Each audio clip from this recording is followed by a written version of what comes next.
escuchaste. No, no, no, no, no, no, yo te avisé. Y vos no me dejaste convencerte. Te dijo, conmigo no harás. Yo no soy de tu clase. Conmigo no bailas. Porque yo bailo en la calle. Oh, pelado. Oh, yo te avisé. Y vos no me escuchaste. La calvicie es hereditaria. Por suerte, los valores también. Pharmacity. La salud también se contagia. Fue un éxito total. Qué suerte, ¿no?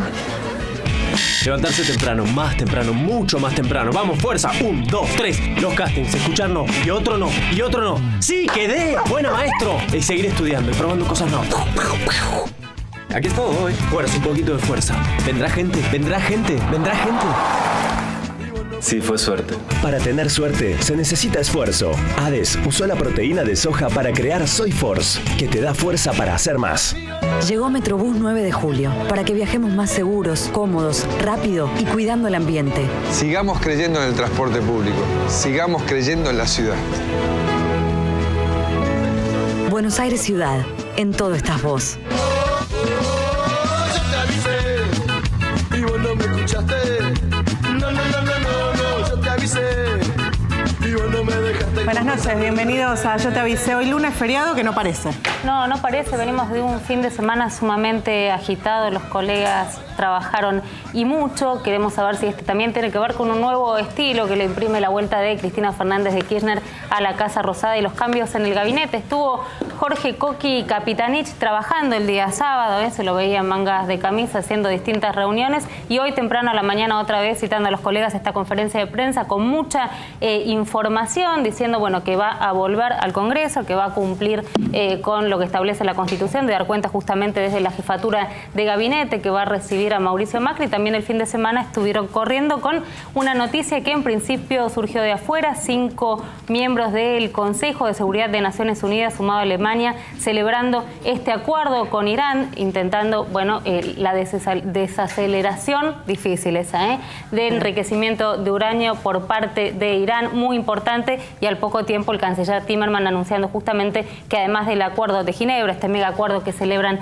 todas estas naciones, se celebró lo que podemos conocer como los avances de Zúrich vinculados al memorándum de entendimiento entre Argentina e Irán, así que fin de semana de mucho trabajo. Y hoy, hace un rato nada más, se conoció también que hubo una reunión muy importante entre funcionarios argentinos, funcionarios españoles y empresarios, que tenía que ver con la famosa expropiación de YPF y un principio de acuerdo para pagarle lo que se le debe a Repsol. Para hablar de todos estos temas, para entender cómo es esta nueva etapa del gobierno de Cristina Fernández, estamos con quienes conviven día a día con lo que sucede en Casa Rosada. Son 3 acreditados periodistas de distintos medios de comunicación, de distintos diarios de la Argentina.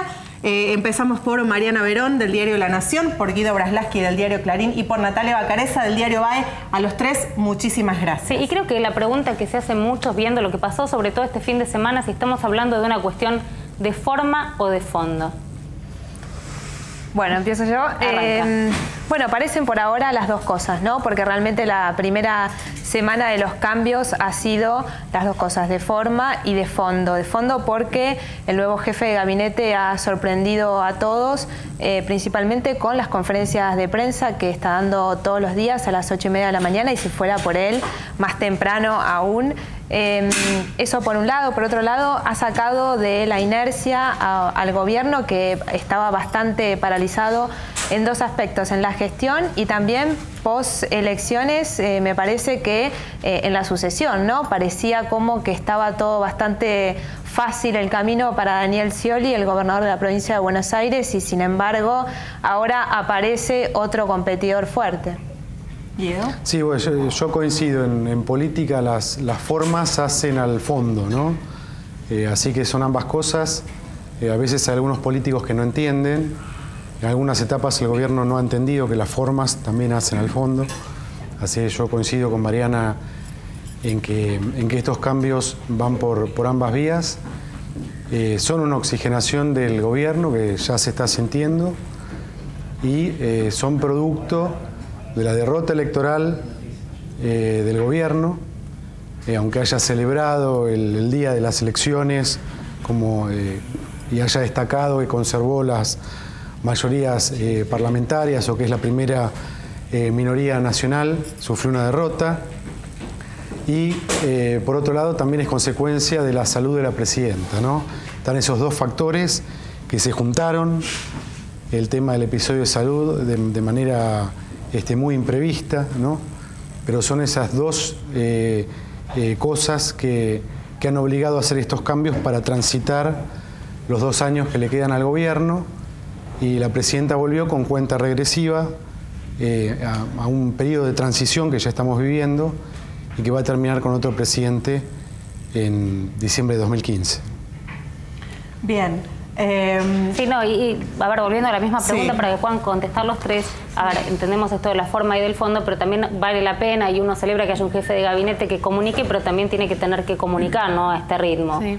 Digo, a ver si las noticias van a acompañar la voluntad de conversar con ustedes todos los días. Sí, yo creo que, bueno, el resultado de las elecciones fijó un poco cuáles iban a ser los temas de acá a 2 años, que era más o menos lo que estaba reclamando en las elecciones, ¿no? En la votación, como el tema de la inflación, el tipo de cambio, las reservas, digamos, eran todos temas que Cristina tuvo un mes para pensarlo y, bueno, y cuestiones a resolver, ¿no? O sea, por eso creo que también esta necesidad de salir a decir, bueno, paremos la pelota a partir de ahora, ¿qué viene, no?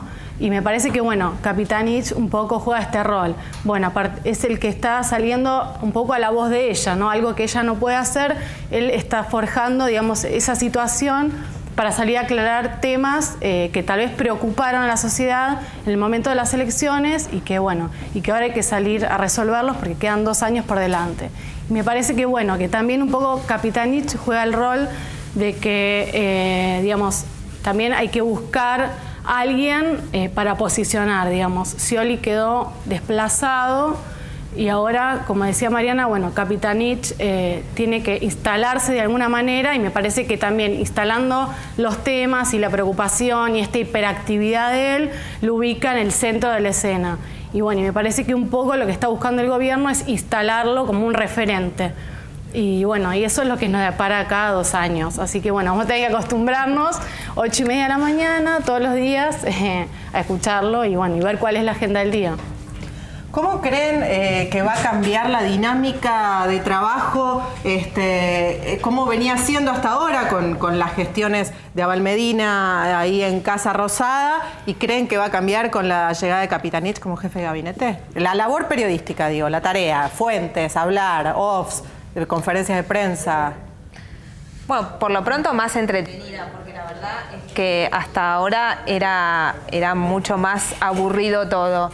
Y bueno, en función de off y contacto con los funcionarios, todavía estamos esperando. Por ahora ha sido una primera etapa de conferencias de prensa que da solo Kapitanich, y esto hay que destacarlo. Los demás, por ahora siguen, bueno, Axel Kicillof también dio una primera conferencia el primer día antes de asumir, después se acercó también a los acreditados del Ministerio de Economía a saludarlos, también tuvo un gesto, digamos, de ese lado. Pero bueno, lo importante es la información, más allá del trato que un funcionario pueda darle a los periodistas, que en todo caso, bueno, es una cuestión más nuestra. Lo importante es que la información exista, fluya, más allá de la agenda que el gobierno quiera marcar, porque como en todo gobierno, siempre se marca una agenda o tiene una prioridad de temas que ahora está claramente visible, que es muy temprano en la mañana.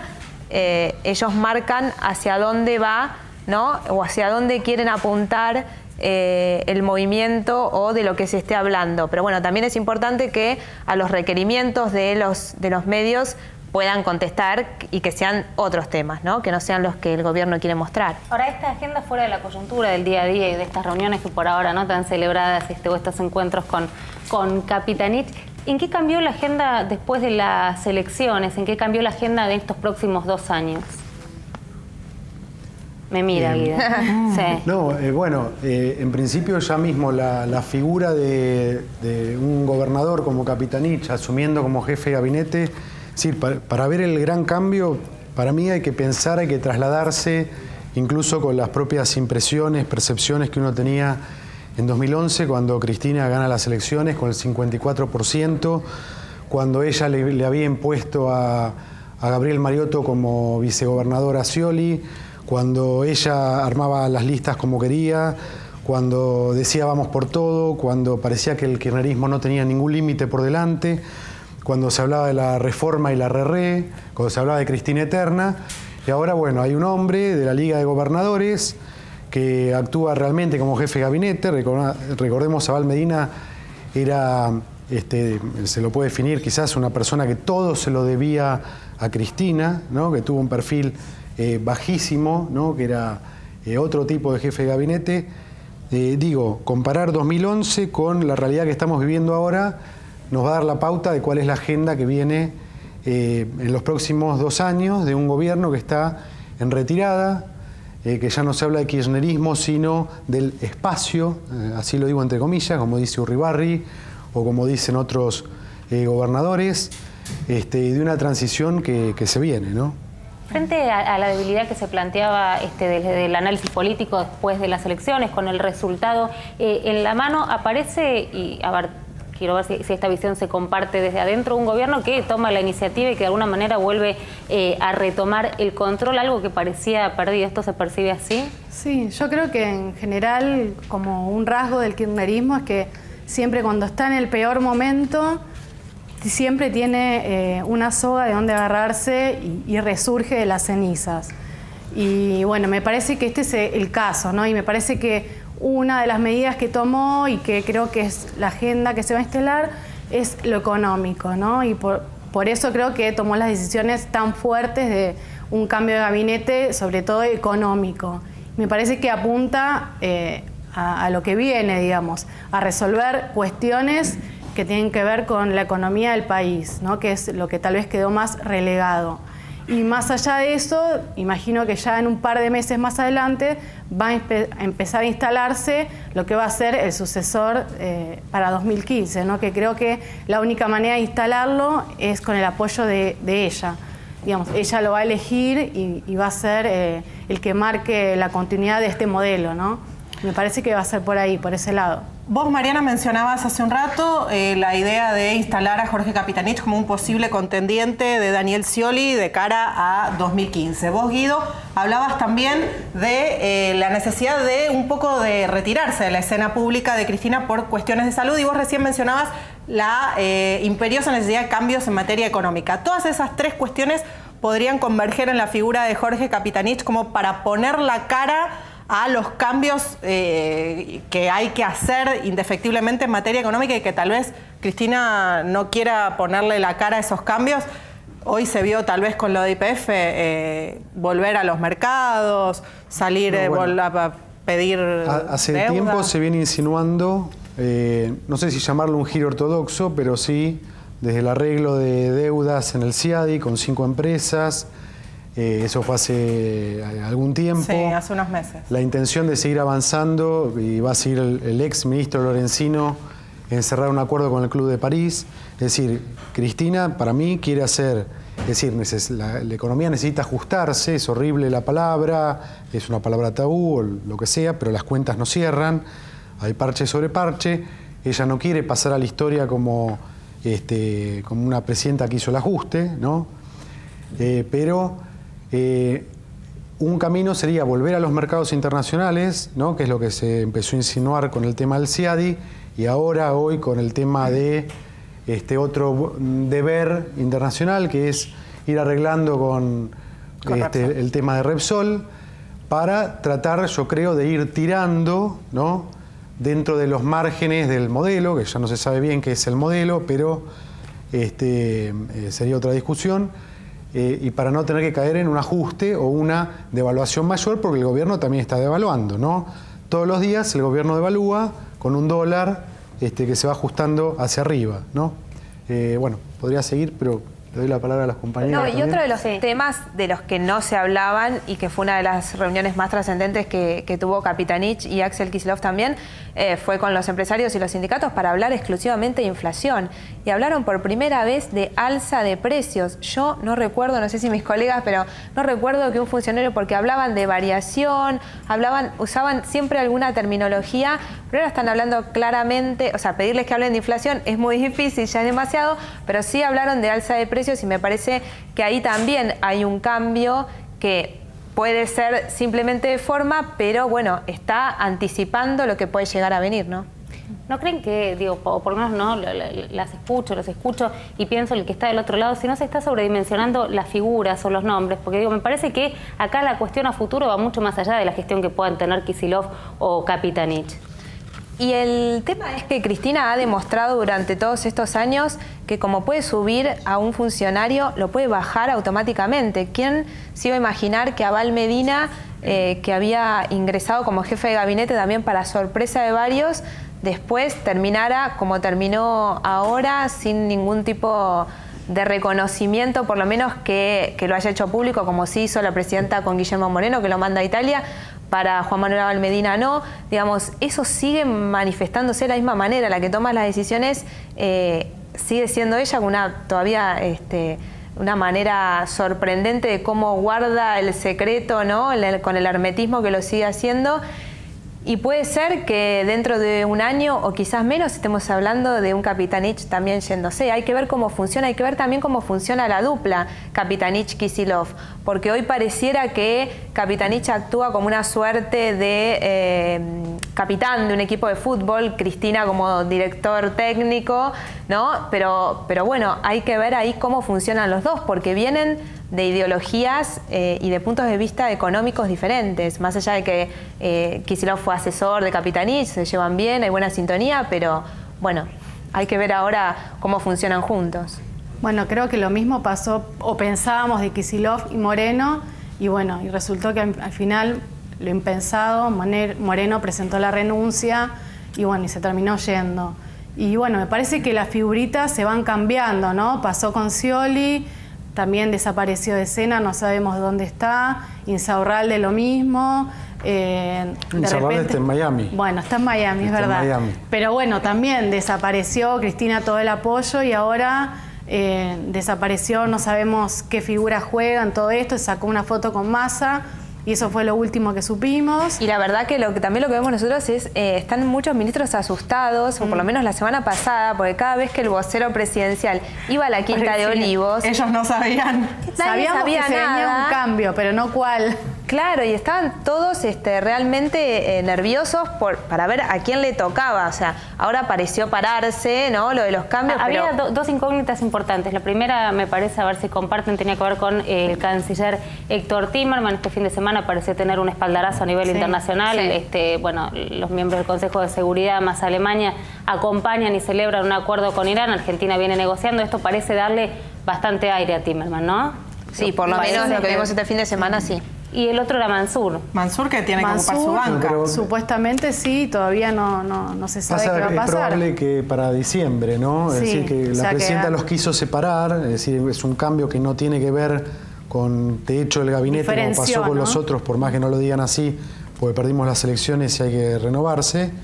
Es decir, no, porque va a asumir su banca, ¿no? Claro. Creo que hubo ahí una diferenciación del que tenía que cambiar por una cuestión electoral y no más por una cuestión de cambio de estrategia de gobierno, digamos, ¿no? Me parece que viene por ahí. Y lo mismo me parece que el rol que jugó Zanini durante toda la previa a las elecciones y durante las elecciones, ahora quedó también un poco relegado, ¿no? También, digamos, hablando su del despacho... secretario legal y técnico, el hombre fuerte, el hombre, ¿no? De la firma de la mano derecha de Kirchner. Cristina, como que su despacho era una multitud de gente que pasaba y no parábamos de ver entrar gente, y ahora de repente como que la escena principal pasó al despacho de Kapitanich, ¿no? Todos pasan por ese despacho. Ya Zanini como que lo dejó descansar un poco más y bueno, y no sabemos qué rol va a jugar a partir de ahora, ¿no?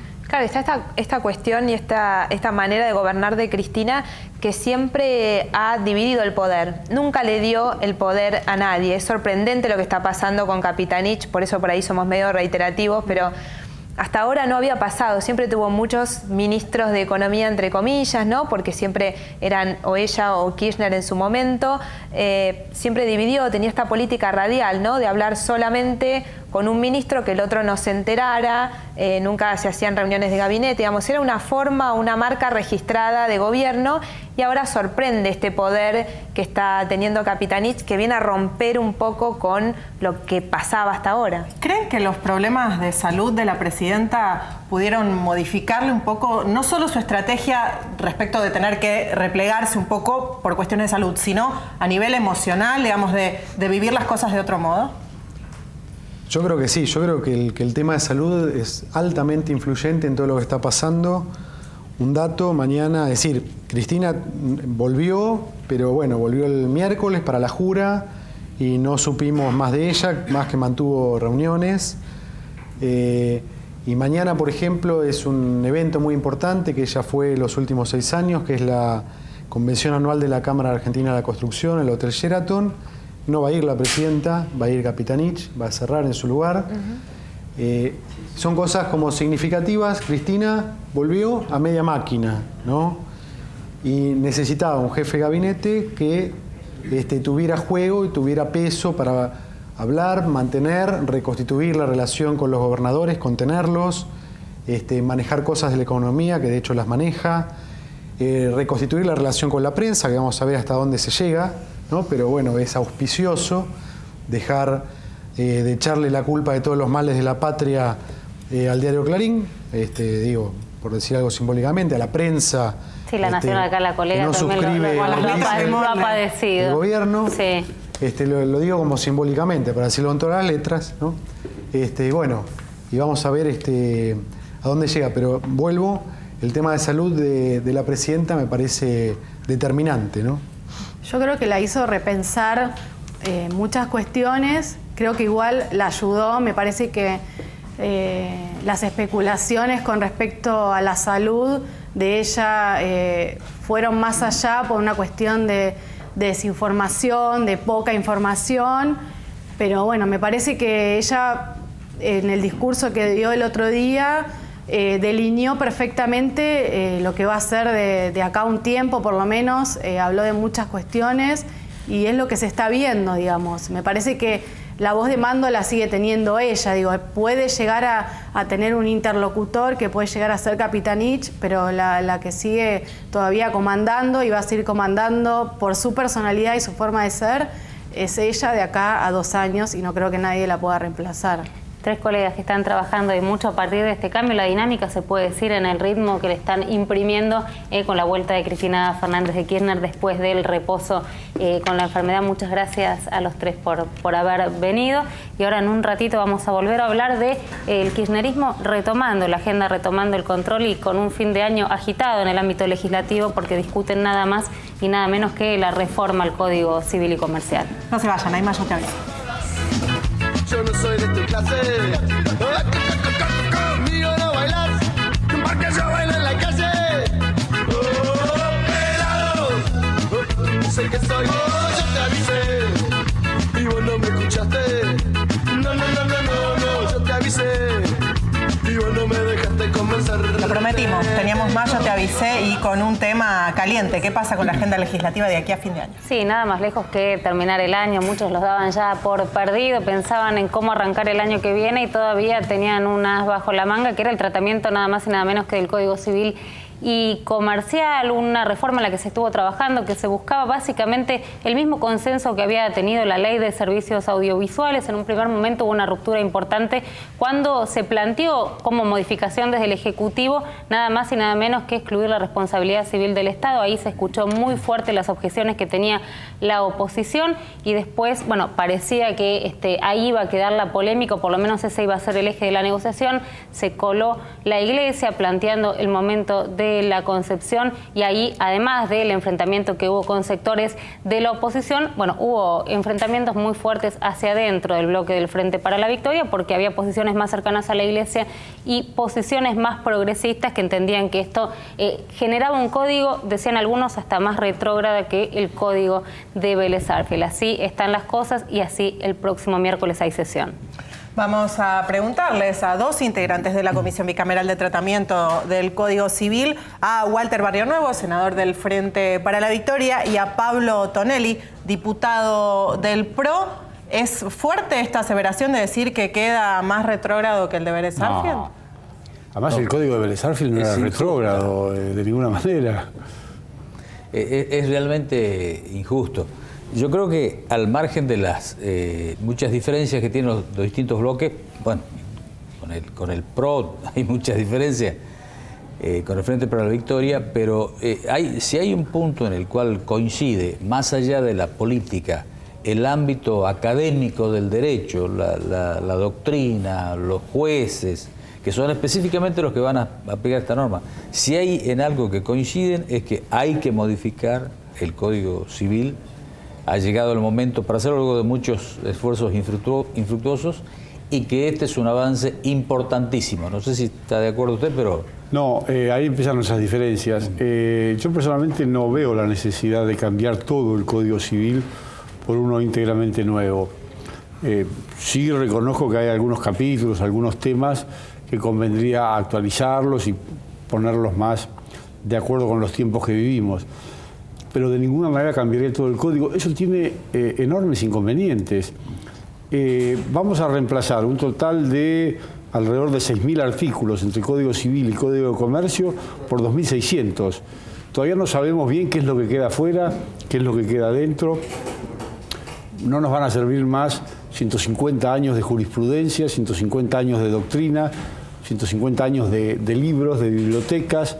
El cambio me parece que es demasiado importante, demasiado trascendente. Yo nunca hubiera, y no digo con esto que sea un mal código, lo que estoy diciendo es que yo nunca hubiera optado por cambiar íntegramente el código. Hubiera preferido actualizar y modernizar algunos capítulos o algunos títulos del código que evidentemente han quedado un poco desactualizados porque los tiempos cambian, las costumbres también, y a veces también cambian las normas. Senador, yo quería preguntarle por qué defendían con tanta vehemencia la exclusión de la responsabilidad civil del Estado, teniendo en cuenta que esto ha generado, digamos, tanta controversia, que es uno de los puntos más polémicos, y esto no atenta contra el espíritu de consenso que se buscaba con una reforma semejante, no nada más y nada menos que un código que va a regir las relaciones entre todos nosotros. Sí, en primer lugar, no es que se excluye la responsabilidad del Estado. ¿No?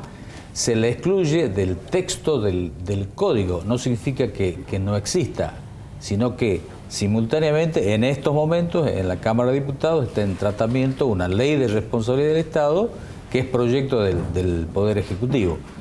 En rigor de verdad... Pero perdón, ustedes entienden que la ley subsana... Pero es que el Código Civil, así como existe hoy, el que nos rige hoy día lunes, no recuerdo, la responsabilidad de Estado no existe como tal, digamos, bajo ese nombre, ni como un capítulo, ni nada que se le parezca. En el Código Civil eso no existe. Lo que ha hecho la jurisprudencia, los jueces han construido una doctrina judicial que desembocó en la responsabilidad de Estado, pero el Código Civil no tiene artículos que digan responsabilidad del Estado, sino a partir de determinadas normas. El proyecto, como fue redactado por la comisión originaria, incluyó 3 artículos sobre responsabilidad del Estado que luego en el curso de la evaluación fueron retirados y sustituidos por una ley específica. Pero la responsabilidad del Estado, así como fue concebida, que es la responsabilidad objetiva y directa, va a seguir estando en esta ley específica. ¿Alcanza esa ley? No, no alcanza. En primer lugar, el Código Civil alguna referencia a los funcionarios a la responsabilidad tiene. Es decir, en el capítulo referido a la responsabilidad hay uno muy concreto, el 1112, que regula la responsabilidad de los funcionarios públicos, en torno al cual se ha elaborado la jurisprudencia que ha llegado a que hoy en día el Estado sea plenamente responsable. Es cierto, como lo ha planteado el oficialismo, que hay una discusión doctrinaria respecto a si la responsabilidad del Estado y los funcionarios, la responsabilidad civil, debe estar en el Código Civil o debe estar en normas de derecho administrativo. Y hay quienes piensan que debe estar en normas de derecho administrativo y quienes piensan que debe estar en normas de derecho civil. Ahora, como estas discusiones suelen ser interminables y muy difíciles de zanjar, me parece que hay que atender a lo que ha venido ocurriendo hasta ahora y a las consecuencias. Hasta ahora lo que ha venido ocurriendo es que se ha aplicado el Código Civil y no ha habido ningún problema. Ninguna provincia ha denunciado que se viola su autonomía, ningún tribunal ha declarado inconstitucional las normas del Código Civil o de la responsabilidad de funcionarios, es decir, no ha habido ningún problema. Y la consecuencia sí es gravísima, porque en la medida en que la responsabilidad civil de los funcionarios y del Estado se rijan por normas del Código Civil, por normas de lo que llamamos el derecho común, que es igual para toda la República, entonces todos los funcionarios del país y todos los habitantes del país van a estar regidos por una ley uniforme. En cambio, si nos pasamos al campo del derecho administrativo, esta ley, que está en tratamiento en la Cámara y que posiblemente nosotros trataremos el miércoles, prevé que las provincias tengan que adherirse a la ley nacional.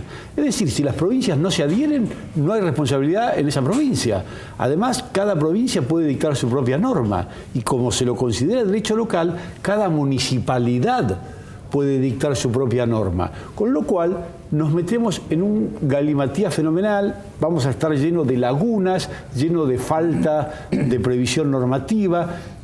Y la verdad, para nada, yo no veo ningún avance en eso, al contrario, veo un enorme retroceso. Bueno, en primer lugar, ninguna municipalidad podría adherir.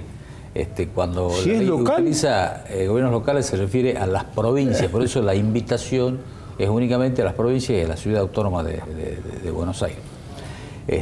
Pero a mí me gustaría señalar esto.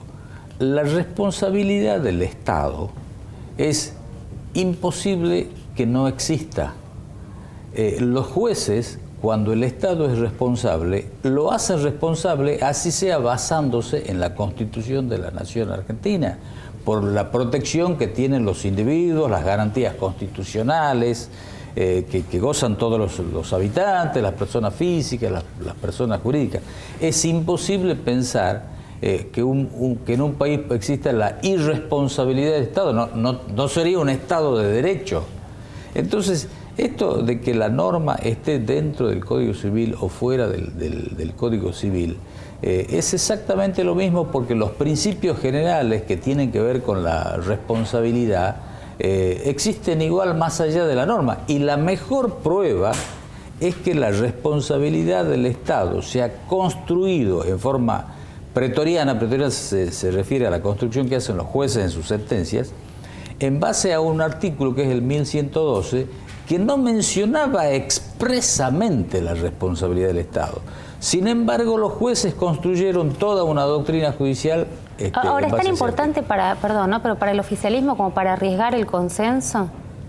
Porque parece casi, sí. le digo honestamente, por momentos parece casi un capricho, ¿no? Que esto es lo que viene trabando la negociación. Después vamos a hablar de lo que pasó con la Iglesia, pero esto viene trabando la negociación. Se terminaron las conversaciones, se pusieron posiciones realmente muy duras. ¿Vale la pena? ¿Por qué, digamos, esta posición tan férrea que tienen respecto a la responsabilidad civil del Estado se arriesga el consenso que buscaban justamente para una reforma semejante? Claro, no es que sea posición, digamos, del oficialismo.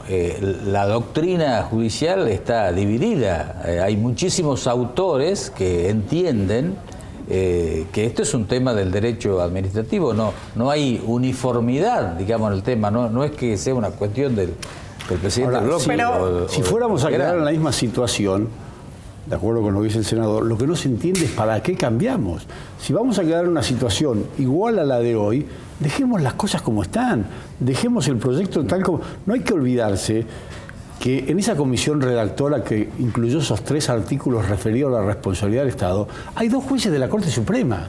Si alguien conoce la jurisprudencia de la Corte Suprema y cómo nuestra Corte Suprema aplica las leyes referidas a la responsabilidad del Estado y de los funcionarios, son los jueces. Entonces, ellos redactaron esos 3 artículos y el oficialismo ahora lo que hace es enmendarle la plana a los jueces de la Corte y decir, no, la verdad que lo que los jueces pusieron acá estaba equivocado, nosotros lo vamos a hacer mejor.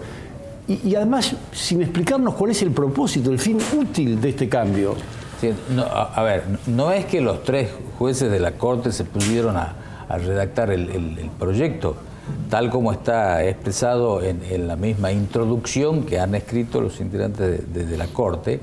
El proyecto en realidad ha sido elaborado por una comisión de más de 100 juristas con distintas especialidades. No nos olvidemos que esto no es una ley más, digamos, el Código Civil es un tema absolutamente complejo, complejo incluso para nosotros los abogados que somos legisladores, porque se necesita una especialización en el estudio, una profundización de los conceptos jurídicos.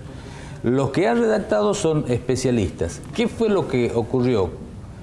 Que ese grupo de más de 100 juristas no estaban coordinados entre sí, tampoco era necesario ni absolutamente imprescindible que lo estuvieran y hubiera sido complicado, pero seguramente no había vasos comunicantes entre ellos, por eso es que se han registrado incluso algunas contradicciones entre distintos institutos que después tuvieron que ser armonizadas. Entonces, no es que exactamente los 3 miembros de la Corte se han sentado a redactar. Hay algunas, no digo incongruencias, pero algunos ajustes que hay que realizar por la cantidad de especialistas que intervinieron y la multiplicidad de temas que estaban en estudio. Otro de los temas que recibió bastante cuestionamiento en estos últimos días tiene que ver con la inclusión de ciertos pedidos que había hecho la Iglesia, sobre todo en materia de fertilización asistida y de cómo interpretar el inicio de la vida. ¿Por qué creen que se realizaron estos cambios de último momento?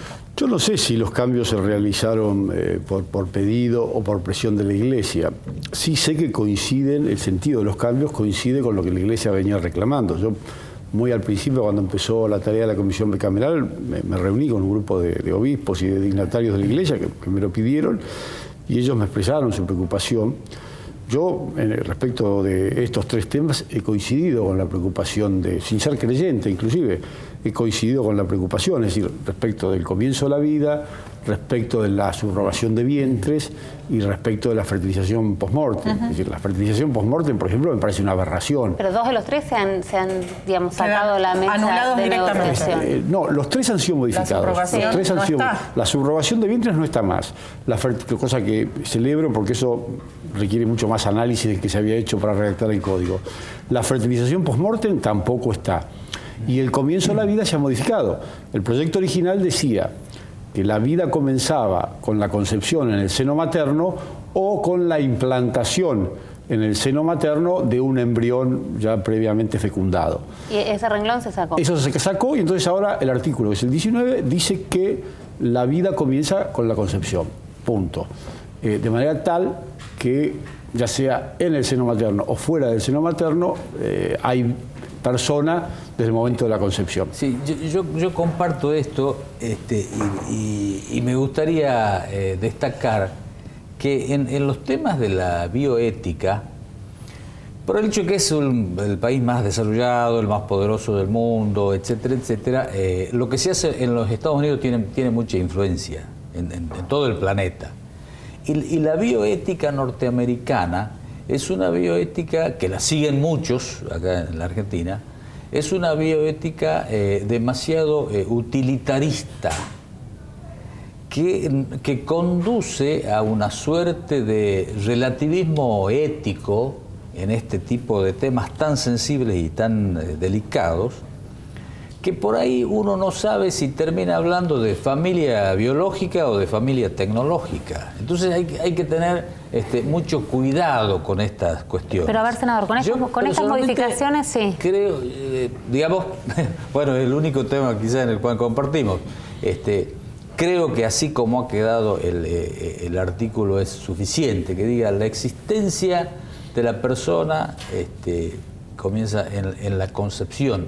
Bueno, esperar después, los jueces, el tiempo, digamos, irán determinando qué significa concepción y en qué momento se produce en uno u otro lado. Pero esto no atenta, digamos, con una ley también de reproducción asistida que la saca el propio Congreso contra los derechos del matrimonio igualitario. Está dentro de la previsión la existencia de otra norma. En este tema de la concepción hay un punto que es muy importante. En la Argentina no hay una ley de protección de embriones. Entonces, al no haber una ley de protección de embriones, me parece bien que el Código tenga esta previsión, como la que hemos dicho del artículo 19, sin hacer distingos, porque eso evita el comercio, las malas prácticas, etcétera, etcétera. Ahora, como es muy discutible... Y anula la posibilidad de establecer una ley de aborto legal también. Posiblemente, sí. Ahora, como desde el punto de vista de la bioética, esto es muy discutible y la discusión en el mundo no está zanjada, puede ocurrir que el día de mañana este criterio se modifique, pero, digamos, en la medida en que no tengamos una ley de protección de embriones que regule con el máximo cuidado y con la máxima precisión todo lo vinculado al uso de los embriones, personalmente yo estoy satisfecho con esta modificación porque me parece que es lo que favorece la vida y protege en definitiva. Pero justamente en esto donde acuerda, digamos, desde el PRO, los sectores más progresistas del Frente para la Victoria han salido a demostrar su disconformidad profunda, ¿no? Sí.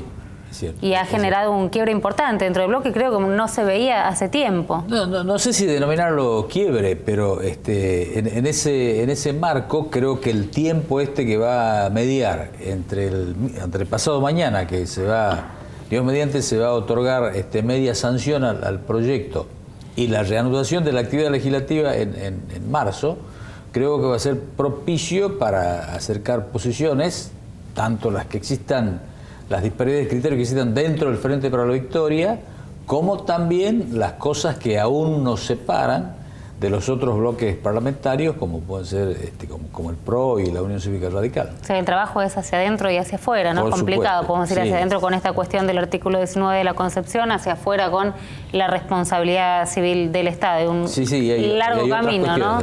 ¿Cómo cuáles?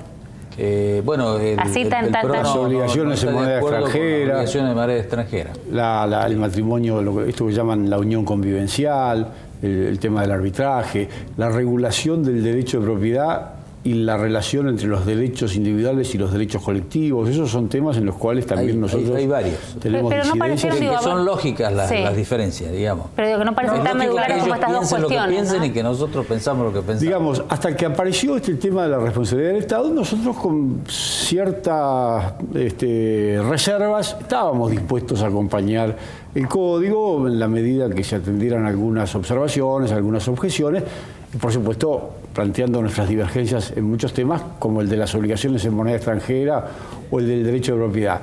Lo que pasa es que cuando llegamos al punto de la responsabilidad del Estado y el oficialismo optó por excluir definitivamente cualquier previsión, esto ya para nosotros fue, digamos, una especie de barrera infranqueable, lo mismo que ocurrió con otros partidos, con el radicalismo, con el peronismo renovador, y entonces la verdad es que si allí no hay modificaciones, nosotros no vamos a acompañar la sanción del código. Insisto con la pregunta que hacía Romina antes, ¿vale la pena someter al código que tenía un principio de acuerdo de bloques como el PRO por esta exclusión?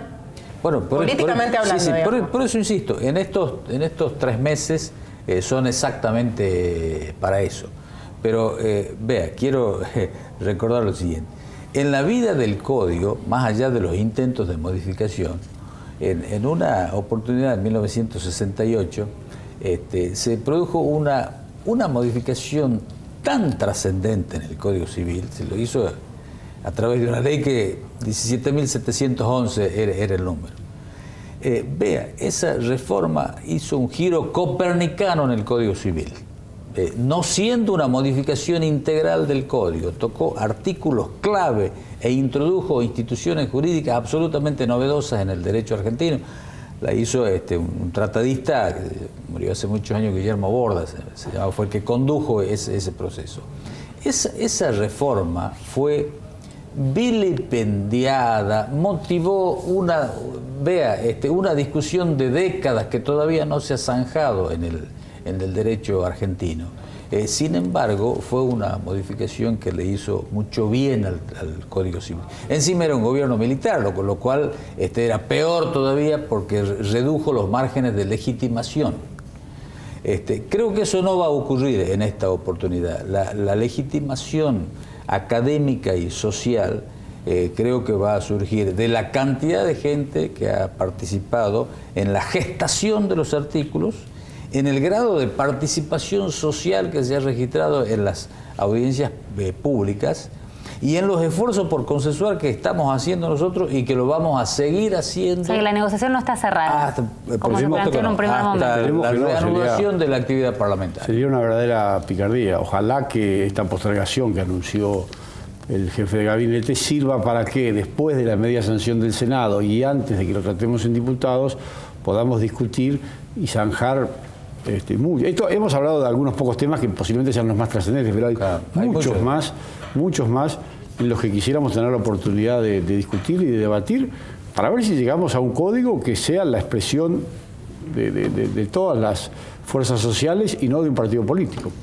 A los dos, muchísimas gracias por haber venido. Muchas gracias. No nos queremos ir sin recordar que hoy es el día de la no violencia contra la mujer, que se hicieron muchísimas cosas, quedan muchas más todavía por hacer, no revictimizar a las víctimas, que el Estado pueda protegerlas una vez que hacen la denuncia, que no tengan que cargar ellas mismas como en la investigación, como por ejemplo les piden los propios fiscales que sean quienes tengan que llevar testigos para poder impulsar la causa. Si te pasa algo, anímate, denúncialo. Nosotros nos reencontramos el lunes que viene a las 10 de la noche. Gracias. Yo te avisé y vos no me escuchaste. No, yo te avisé y vos no me dejaste convencerte. Conmigo no harás. Yo te avisé y vos no me escuchaste. Fue un éxito total. Qué suerte, ¿no? Levantarse temprano, más temprano, mucho más temprano. Vamos, fuerza. 1, 2, 3. Los castings, escuchar no. Y otro no. Y otro no. ¡Sí, quedé! ¡Buena, maestro! Y seguir estudiando y probando cosas nuevas. Aquí estoy. Fuerza, un poquito de fuerza. ¿Vendrá gente? ¿Vendrá gente? ¿Vendrá gente? Sí, fue suerte. Para tener suerte se necesita esfuerzo. Hades usó la proteína de soja para crear Soy Force, que te da fuerza para hacer más. Yo te avisé y vos no me escuchaste.